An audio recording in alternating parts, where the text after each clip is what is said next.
الفيفا بتوافق على قانون التسلل الجديد. طب ايه هو قانون التسلل الجديد، ومين صاحب المقترح، ومين اللي اقترحه على الفيفا اصلا، وايه هو اصلا يعني عبارة عن ايه قانون التسلل الجديد، وهل هيلغوا ده ولا هيفضلوا برضو مكملينه، وهيجربوا التسلل الجديد ده فين، وكل حاجة عايز تعرفها عن التسلل الجديد.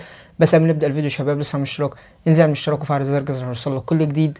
اولا قانون التسلل الجديد عبارة عن ايه؟ قانون التسلل الجديد عبارة عن المهاجم لازم يبقى معدي بجسمه كله، مش معدي بجزء من جسمه، لازم يبقى معدي بجسمه كله زي الصورة دي، مش معدي بجزء من جسمه زي الصورة دي. لو حاليا او التسلل الحالي المهاجم لو معدي بجزء من جسمه بكتفه او براسه او باي حاجة يقدر يسجل بيها اهداف غير ايده، المهاجم بتحسب عليه تسلل زي الصورة دي وزي الصورة دي. انما قانون التسلل الجديد لازم المهاجم يكون معدي بجسمه كله زي الصورة دي، يعني بعد كده الصورة دي هي اللي هتتحسب تسلل، مش اللي قبل كده اللي معدي بجزء من جسمه. يعني بعد كده لو حد معدي بكتفه، لو حد معدي براسه المدافع، لو المهاجم معدي بكتفه او براسه المدافع مش هيتحسب عليه تسلل، انما لازم يكون معدي بجسمه كله كامل جسمه زي الصورة دي عشان يتحسب عليه تسلل. والفكرة دي كانت تم اقتراحها من فترة من أرسن فينجر اللي هو مدرب أرسنال السابق، وحاليا هو مدير التطوير الحالي في الفيفا، واقترح فكرة زي دي